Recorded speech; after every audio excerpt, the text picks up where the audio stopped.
ایک گاؤں میں ایک صاحب کی اپنی بیوی کے ساتھ کچھ انبن سی ہو گئی۔ ابھی جھگڑا ختم نہیں ہوا تھا کہ اسی اثناء میں ان کا مہمان آ گیا۔ خاوند نے اسے اپنی بیٹھک میں بٹھا دیا اور بیوی سے کہا کہ فلاں رشتہ دار مہمان آیا ہے، اس کے لیے کھانا بنا لو۔ وہ غصے میں تھی، کہنے لگی تمہارے لیے کھانا ہے نہ تمہارے مہمان کے لیے۔ وہ بڑا پریشان ہوا کہ لڑائی تو ہماری اپنی ہے، اگر رشتہ دار کو پتہ چل گیا تو خواہ مخواہ کی بات ہوگی اور خواری الگ سے ہوگی، لہذا خاموشی سے آ کر مہمان کے پاس چپ چاپ بیٹھ گیا۔ اتنے میں اسے خیال آ گیا کہ چلو بیوی اگر روٹی نہیں پکاتی تو سامنے والے ہمارے ہمسائے بہت ہی اچھے لوگ ہیں، خاندان والی بات ہے، میں انہیں ایک مہمان کا کھانا پکانے کے لیے کہہ دیتا ہوں۔ چنانچہ وہ ان کے پاس گیا اور کہنے لگا کہ میری بیوی کی طبیعت آج کچھ خراب ہے، لہذا آپ ہمارے مہمان کے لیے کھانے کا انتظام کر دیجیے گا۔ انہوں نے کہا بہت اچھا، جتنے آدمیوں کا کہیں کھانا بنا دیتے ہیں۔ وہ مطمئن ہو کر مہمان کے پاس آ کر بیٹھ گیا کہ مہمان کو کم از کم کھانا تو مل جائے گا، جس سے میری عزت بھی بچ جائے گی۔ تھوڑی دیر کے بعد مہمان نے کہا کہ ذرا ٹھنڈا پانی تو لا دیجیے گا۔ وہ اٹھا کہ گھڑے کا ٹھنڈا پانی لاتا ہوں۔ اندر گیا تو دیکھا کہ بیوی صاحبہ تو زاروں قطار رو رہی ہے۔ وہ بڑا حیران ہوا کہ یہ شیرنی اور اس کے آنسو، کہنے لگا کیا بات ہے؟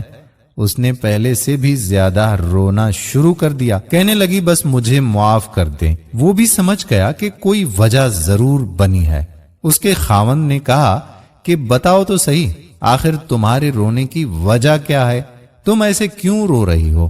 بیوی نے کہا کہ پہلے مجھے معاف کر دیں، پھر میں آپ کو اپنی بات سناؤں گی۔ خیر، اس نے کہہ دیا کہ جو لڑائی جھگڑا ہوا ہے میں نے وہ دل سے نکال دیا ہے اور تمہیں معاف کر دیا ہے۔ کہنے لگی کہ جب آپ نے آ کر مہمان کے بارے میں بتایا اور میں نے کہہ دیا کہ نہ تمہارے لیے کچھ پکے گا اور نہ ہی تمہارے مہمان کے لیے کچھ پکے گا، چلو چھٹی کرو، تو آپ چلے گئے۔ مگر میں نے دل میں سوچا کہ لڑائی تو میری اور آپ کی ہے اور یہ مہمان رشتہ دار ہے، ہمیں اس کے سامنے یہ پول نہیں کھولنا چاہیے۔ چنانچہ میں اٹھی کہ کھانا بناتی ہوں۔ جب میں باورچی خانے میں گئی تو میں نے دیکھا کہ جس بوری میں ہمارا آٹا پڑا ہوتا ہے، ایک سفید ریش آدمی اس بوری میں سے آٹا نکال رہا ہے۔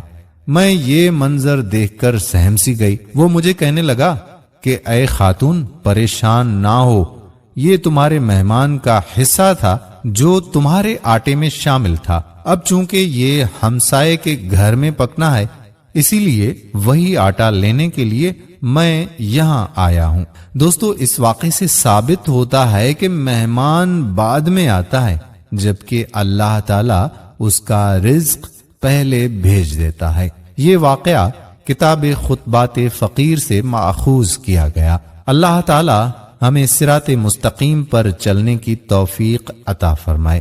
دوستو، اگر آپ کے گھر میں بھی مہمان آ جاتے ہیں تو ان سے اچھا برتاؤ کریں، کیونکہ مہمان ہمارے لیے رحمت نذیر ہوتے ہیں۔ اللہ تعالی ہمیں صراط مستقیم پر چلنے کی توفیق عطا فرمائے، آمین یا رب العالمین۔ دوستو، ویڈیو اگر پسند آئی ہو تو اپنے دوستوں احباب کو ضرور بھیج دیجیے گا۔ آنے والی ویڈیو تک آپ کا اپنا میزبان قادر بخش کلہوڑو آپ سے اجازت چاہتا ہے۔ اللہ نگہبان۔